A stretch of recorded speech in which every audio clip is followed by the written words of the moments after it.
नदीत बुडालेल्या तरुणांचा शोध घेण्यासाठी आलेल्या एसडीआरएफ पथकाची बोट उलटलेली आहे।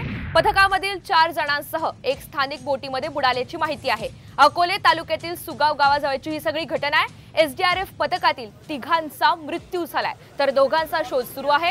काल 2 तरुण बुडालेले होते प्रवरा नदीमध्ये आणि एकाचा मृतदेह सापडलेला असून दुसऱ्याचा शोध हा सुरू होता। शोध कार्यासाठी आज एसडीआरएफच्या पथकाला पाचारण करण्यात आलेलं होतं, मात्र बोट उलटल्यामुळे आता एसडीआरएफ पथकातील तिघांचा दुर्दैवी मृत्यू झालाय। माजी महसूल मंत्री बाळासाहेब थोरात घटनास्थळी दाखल झालेले आहेत आणि इतर दोघांचा शोध घेण्यासाठी आता प्रशासनाचे प्रयत्न सुरू आहेत। प्रांताधिकारी शैलेश कुमार हिंगे यांनी या संदर्भातली माहिती दिली आहे। प्रवरा नदीमध्ये बुडालेल्या तरुणांचा शोध घेण्यासाठी आलेल्या एसडीआरएफ पथकाची बोट उलटलेली आहे। अधिकची माहिती आपल्याला सचिन बनसोडे देत आहेत। सचिन, काय अपडेट्स आहेत? प्रवरा नदीमध्ये बुडालेल्या तरुणांचा शोध घेण्यासाठी आलेल्या या एसडीआरएफ पथकाची बोट उलटली आहे। सध्या कशा पद्धतीने शोधकार्य राबवलं जात आहे? काल जे आहे ते प्रवरा नदी पात्रामध्ये सुगाव जवळ जे अकोले तालुक्यामध्ये आहे त्या ठिकाणी 2 तरुण पोहण्यासाठी गेले होते।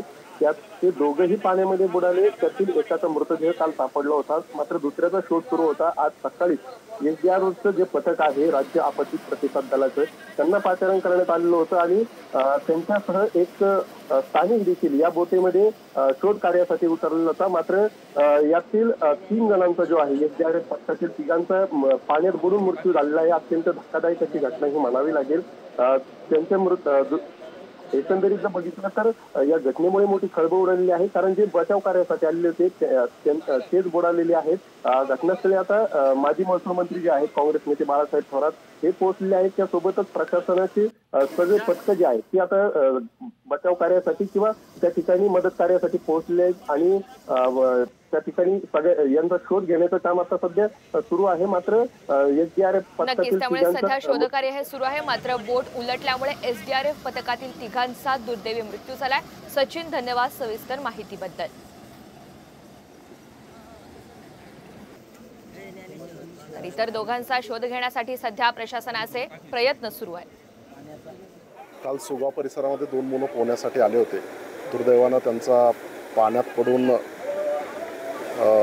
त्यापैकी 1 जणाची बॉडी रिकवर झाली आहे आणि 1 जणाची बॉडी अजूनही रिकवर व्हायची होती, म्हणून आपण एसडीआरएफच्या टीमला ती बॉडी शोधण्यासाठी विनंती केली होती।